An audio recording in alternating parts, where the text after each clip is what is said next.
We'll start with why we declare a snow emergency. Right on the bus.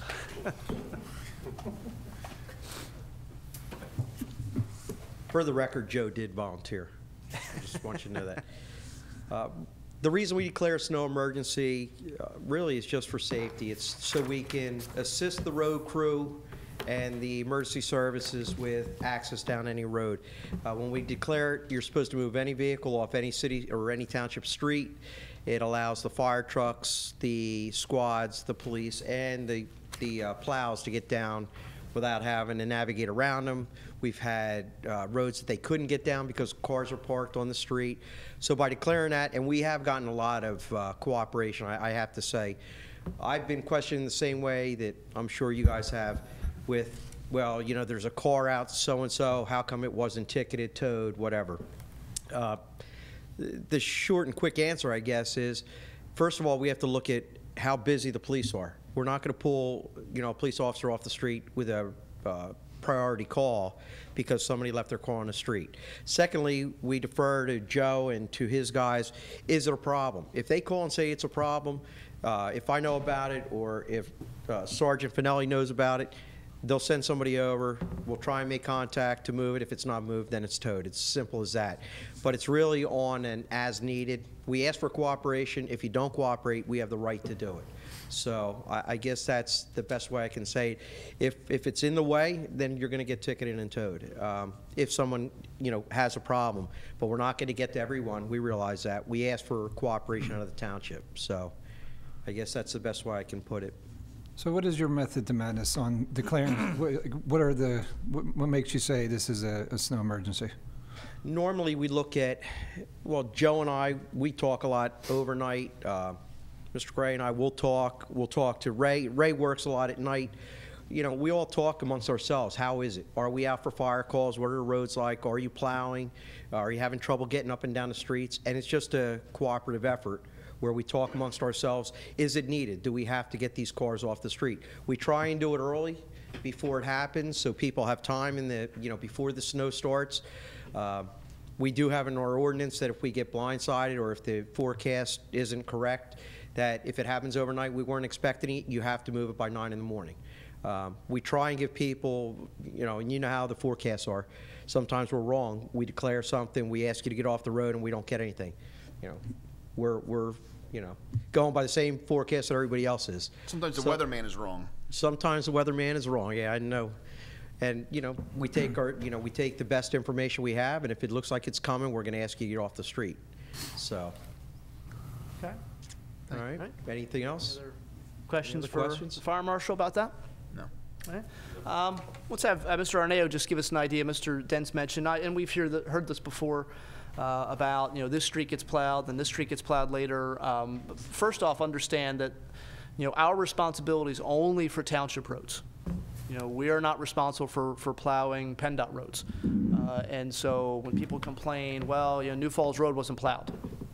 Okay, or Tyburn Road wasn't plowed. Well, they're not township roads. They're, you know, that's the state has to do that. So we're talking here, and Mr. Arneo's crew, guys that were out the other night, you know, putting down salt and plowing a little bit, and they'll probably be out again, maybe not tonight because it's supposed to turn to rain, but probably Wednesday night and Thursday. From the looks of it, they're going to be out. So I guess if you don't mind just giving us an idea of, from your point of view, from the operations of the Public Works, when do you start plowing? Because sometimes I've heard people say, well, it's already snowing, how come they haven't plowed yet? I said, well, you know, the first flake just hit. They're not going to start plowing for. And then what kind of order do you do, you know, certain streets before others, that kind of thing? Right. Good evening, guys. Basically, you have to time manage the storm out in my head and on paper, because I have to allow for rest periods and you know, breakdowns and just a multitude of things that happen during the storm. Emergencies, if the police call and they need something quick, as far as something plowed out or something like that. So there's a lot that goes into it as far as preparing before it even gets here. And then once it gets here, like I said, we try not to get out too early, but we try not to get out too late. For instance, say this Thursday morning, it's supposed to snow 4 to 8 inches, roughly off the top of my head right now is what they're saying. We'll try to get in probably like around 5. a.m.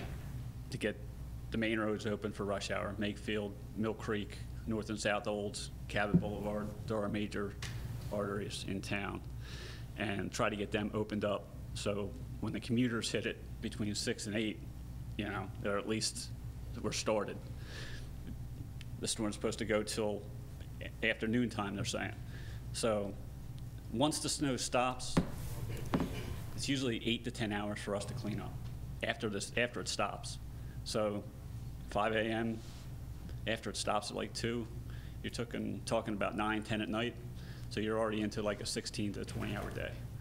So you have to allow for breaks and stuff like that. As far as plowing itself, like I said, we do the main stuff first. There's 13 routes in town. Everybody's got a main road intersection, and it's pretty easy to map it out. If you're on a designated snow emergency route, which we don't have anymore, but the signs are still posted, you're going to get plowed first because they're the major roads in and out of the sections. They're the wider streets usually, and then from there we move into the side streets, and then from there to like the dead ends, cul-de-sacs, stuff like that. Okay, all right. Any questions, Mr. Arneo?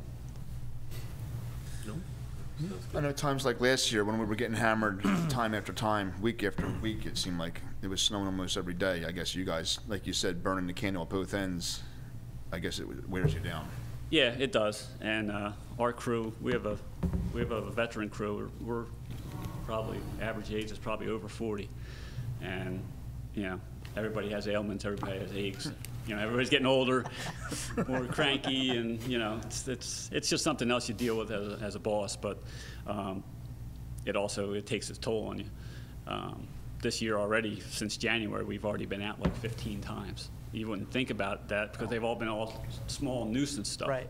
But you still have to get out there and attempt to do something. For the most part, I think we do pretty well. Like I said, complaints are pretty non-existent. I mean, the most complaints we get are after the storm's over. You plowed a boulder in my driveway after I shoveled. Well, the snow's heavy. I can't help when it rolls off the plow and lands in your driveway.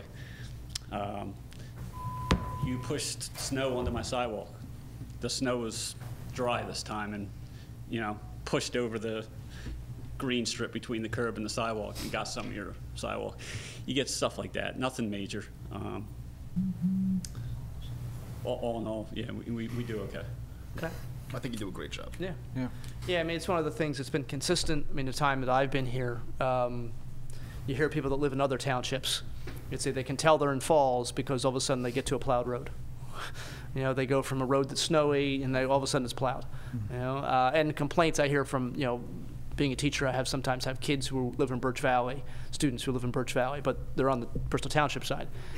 And they, you know, they say, oh, it's, you know, we can always tell where Bristol Township is because the Falls Township plows stop, and then right at that line, and then it's like, you know, now it's Bristol Township, yeah, and they're paved, there's curbs.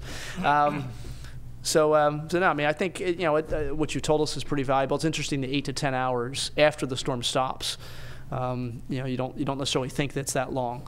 Yeah. You know, basically because your main roads you're doing more than once usually. Mm-hmm. Side roads in a storm, 4 to 8 inch range, you're hoping just to do them one time. Mm-hmm. So most guys try to rotate their route a little bit.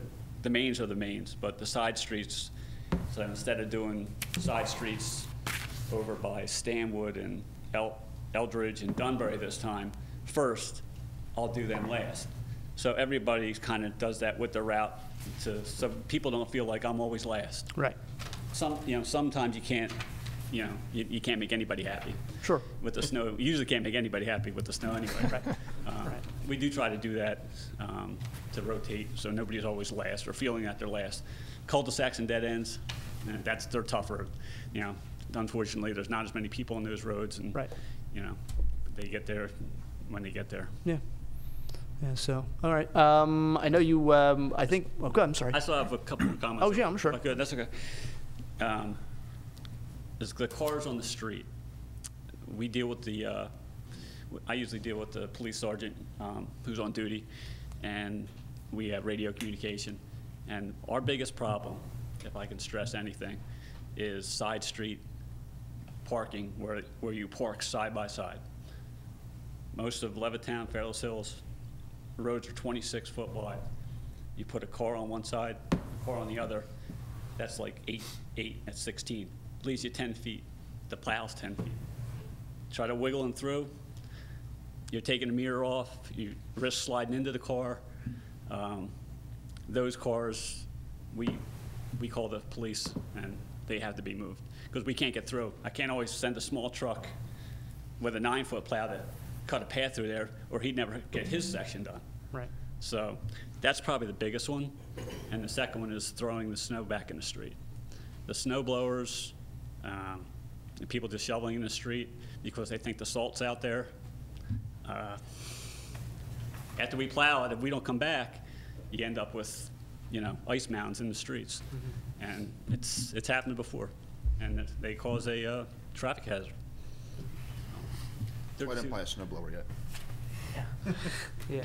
Yeah, and it is illegal. It's something we made illegal actually a long time ago. I think the first couple of years I was on the board, I think we made it illegal to throw snow, whether by shovel or by snowblower, into the street for the reason you're saying.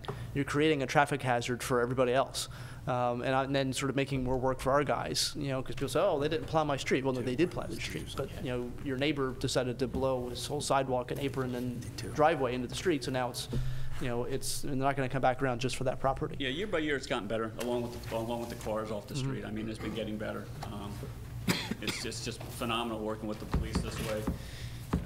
They can hear it sometimes before I do on my radio that somebody's calling me about cars side by side, or and as soon as they can get somebody over there, they're knocking on the door, Right. trying to get it moved or towed. Right. But a lot of times they try to get it moved first. They don't just go out and tow. Okay. All right. Yeah, I was going to ask, if you're done, I was going to ask, I know Sergeant Finelli was the one you were talking about reference, and Fire Marshal Tipolito also made reference to Sergeant Finelli and the work he's doing, I guess, at night. So maybe talk about the whole procedure of how we decide, this car needs to move. What do we do from that point in terms of notifying the owners, that kind of thing? So, your voice insane. First off, gentlemen, working with our road crew is unbelievably phenomenal to do. This township, it's always the first one where the roads are clear. As we go from one of our sections to another, we tend to go through other townships. And just as everyone's saying, as soon as you realize when you reach Falls Township, because the road has been plowed already. The life of a snowstorm, it almost comes in phases for us in the police department. It'll start out with increased accidents, then it will move on to disabled vehicles on the side of the road, and this is when we'll start getting Joe involved. I only have a certain number of resources to work with at night. So if I get an accident, especially on a curve, at nighttime, on Route 1 northbound, I'm going to use up 3 or 4 police officers because I need to set up a safety zone before it to notify people. And I'll only have so many officers working at nighttime. So when Joe will call me, what happens is there's a greater delay for Joe. Joe will reroute his guys, and as something becomes open and available, we get the roadway back open, Joe will then have the guy come back. But all that takes time. That's why it's important to get the message out to the township residents that not only is it the snow emergency routes that need to be cleared, but what appeared to be most confusing to everyone this year was the side roads also needed to be cleared. Where I think I saw some of the greatest improvement this year is once we did get the side roads cleared, once the message is out there and Joe comes down and his crew comes down with a plow, he does what he calls curb to curb. They clear that roadway totally smooth and clean from curb to curb. When you start getting 1 or 2 vehicles on, as Joe described, these very small roads, and especially when they're parked adjacent to each other, the problem compounds itself because snow piles up on all sides of that vehicle, which makes it even smaller. And there's almost an effect where once one person sees it, it seems to be allowable for everyone else. And then other people will continue to keep their cars out there. Recently, we responded to a medical call. If you guys don't know, Falls Township has EMTs that also respond out before the paramedics, especially on instances like this, where the paramedic vehicles are a little slower, the officers are already out there, and we can provide some first aid to the residents. We did get out to this particular call, and it required several resources as far as police, fire, and EMS to be out there. In front of this house, there were 2 vehicles parked across from each other. So when you added in 2 ambulances that had to come out, a fire truck, and several police vehicles, the problem just got very, very big and very, very messy. And if the roadway had been cleared of those vehicles, I believe it would have been a lot easier and a lot safer. If I could, while I'm up here, just a couple other things I'd like to remind people are that it is going to take us longer to get out there. When you have an emergency, it does take every one of these services longer to get out there. We are not magical. We have to drive at a reduced speed. We're afraid of crashing ourselves going out there. If someone else already crashed, there's a good likelihood that our guys are going to crash. So we take our time getting out there. I like to remind people that when you see fire, EMS, even someone broken down on the side of the road, Pennsylvania has what's called a move-over law. If you are able to, you need to move over one adjacent lane from that, or reduce your speed if you can't move over. On any given snowstorm, police officers that I work with are probably hit almost every night. Almost every night they're out there and a car is either passing by them inches away or is sliding to a stop a short distance from the back of the police car. It's scary. We all want to go home to our families. And we do, almost give a nod to the people that move over and give us that courtesy. People who drive four-wheel drive vehicles, it doesn't make you invincible. You're basically, I know that guy. Yeah. You're basically just like a giant rhinoceros with tennis shoes on an ice skating rink. You're going to crash. Eventually, you will go down the road and you will crash. Slow down. You're just like everybody else. Physics applies to you also. And lastly, I would just like to thank all the people in the township that when we get out there and we are pushing a vehicle that has become stuck, 9 times out of 10, someone else will stop, get out of their car, and help us push that vehicle. On any given snowstorm night, we're probably pushing 10 or 15 vehicles. It adds up. It gets very, very tiring. So I'd like to thank everyone who I didn't have the chance to thank because either it was cold out or you just gave me a nod and ran back to your vehicle. Thank you for your helping us out, the entire police department. If I can get back to one other thing, and that is towing the vehicles, when to tow, why, where. As I kind of started in the beginning of saying, it comes down to resources. If I have the availability to send guys out to where Joe needs them, I will send them out. The officer then gets out there to run the tag on the car. We're trying to figure out where people don't like to park very far from their houses, so we're guessing it's one of 4 houses, and we'll go and we'll knock on the door and we'll ask them to move the vehicle. If they can move the vehicle in a reasonable amount of time, we'll allow them to do that. Matter of fact, we'd rather you move your vehicle. It's going to save the officer time. You can move on to the next one. We do not want to tow your vehicle. We don't get any money for it. It's not joyous to us. We understand that you are upset. We do not want to tow your vehicles. That being said, recently in the last snowstorm, we had Superior following around the officer. Because what we get sometimes is we get people that say, oh, I'll move that in 5 minutes, 10 minutes, officer, and then they never come back out to the vehicle. I did find that by having Superior there, 1, people took us more seriously that we were going to tow that vehicle, and 2, the ones that we did unfortunately have to tow, we were able to get the vehicle towed. The officer didn't have to wait for then the tow truck to drive out, pick up the vehicle, and then leave the scene. So it was smoother this year as opposed to any other year, I think. Is there any questions I can answer for anyone? Questions for Sergeant Felmy? Yeah, do we ticket the folks as well, or we just tow them, right? In the ordinance, it says we can ticket them, but it almost seems the insult to injury type thing. Exactly, right. Yeah, We're in trying to Falls use some Township, discretion. so just to be clear, when we tow cars, Falls Township gets no money, so.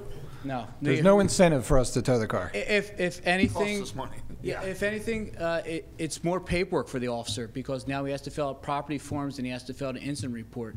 So again, we more likely would just love you to move your car, and the officer can move on to the next one. Again, this is also taking resources away that could be doing other things. So the message getting out there, those side streets too, it needs to be moved off the side streets, not just the snow emergency routes. Right. Thank you. Sergeant Felony, do you find that most people are complying, they want to come out and move their car? Yeah, we have a great township. We have great residents in this township. It's only when we tow the car that Right. people become upset with us. But most people, if I get a chance to talk to them that night, they understand why. They understand that, you know, hey, this is going on.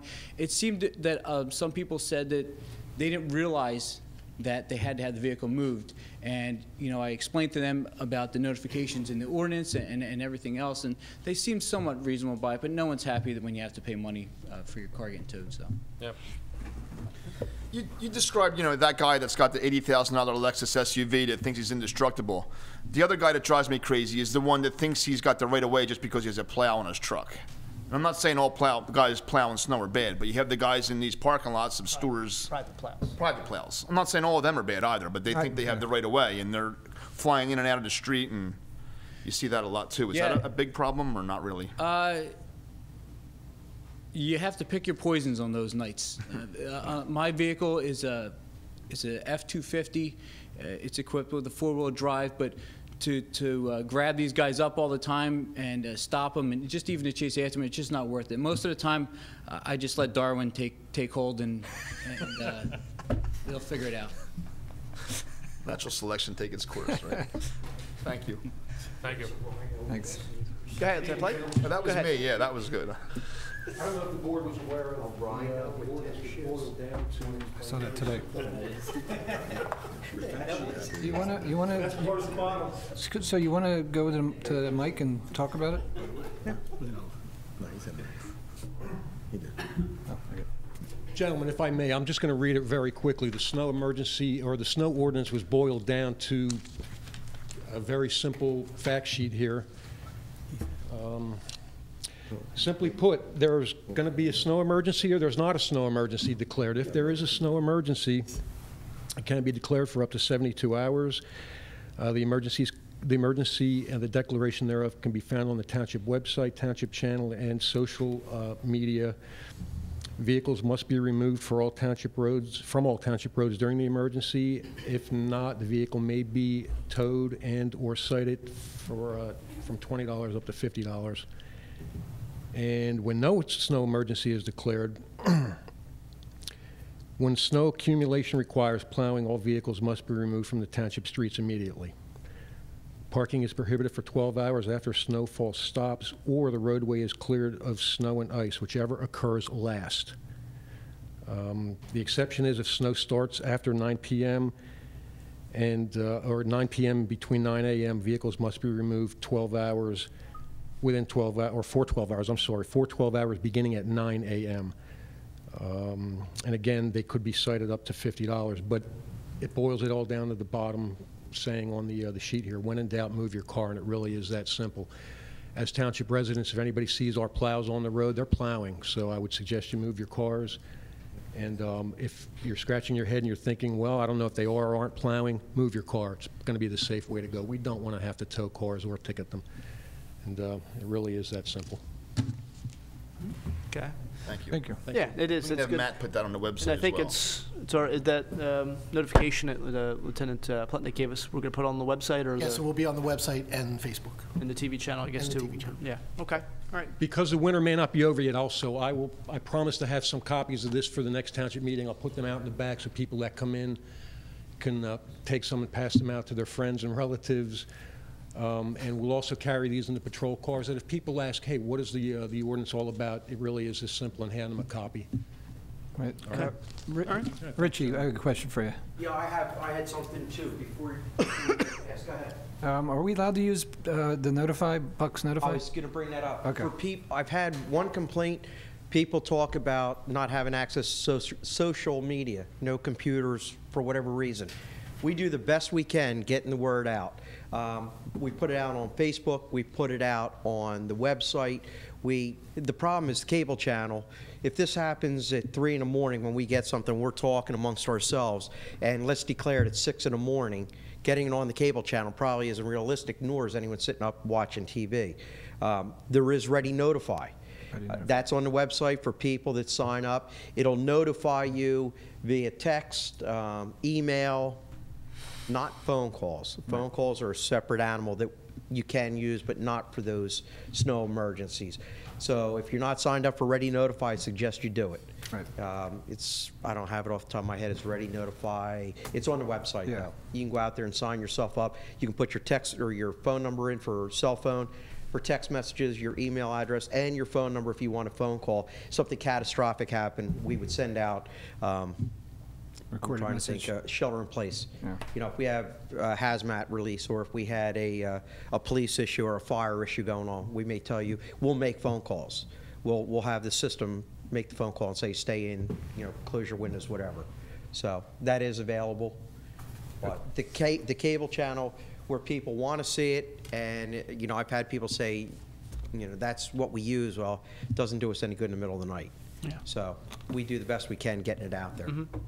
Yeah, yeah, and as always, and I know it's been said by everybody who's come up here so far. I mean, you know, the responsibility, our staff, you know, whether it's police or the public works, fire marshal's office, you know, the manager, they're doing a lot of the work, but there is still some responsibility on you. I mean, you know, you can't miss. I was talking to my wife today. I mean, what would the people on the news do without the weather? You know, the local news. I mean, it's all they talk about. You know, every storm is, you know, we're all going to die. You know, that kind of thing. And it's just the number one thing. And I'm sure it makes their night every time there's a snowstorm. Everybody knows, whether you have internet, smartphones, whatever. Everybody knows 2 inches, 4 inches, 6 inches. Everybody knows about it. So if it's more than 2 inches, you know you have to move your car. You know, and maybe you forget, maybe it's more, maybe the weather report's wrong, maybe you move it and it ends up being nothing. Okay, well, at least you moved it.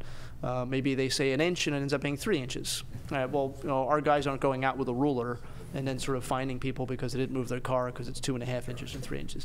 But you do have to sort of say, you know, as I don't know if it was Lieutenant Pletnick who said it or not, or Sergeant Finelli, when in doubt, just move it. You know, it doesn't hurt. Okay. Having a snow emergency also gives us some other things, and Mr. Clark, just as a township, what are some things we're able to do under a snow emergency that we're not sort of able to do otherwise? Mr. Chairman, in addition to what has already been mentioned by Officer Finelli and Lieutenant Pletnick, when we declare a snow emergency, and we really haven't faced this problem in the last several years, but it allows the police department, working in conjunction with the fire marshal and the manager, to go beyond just issues regarding parking of vehicles.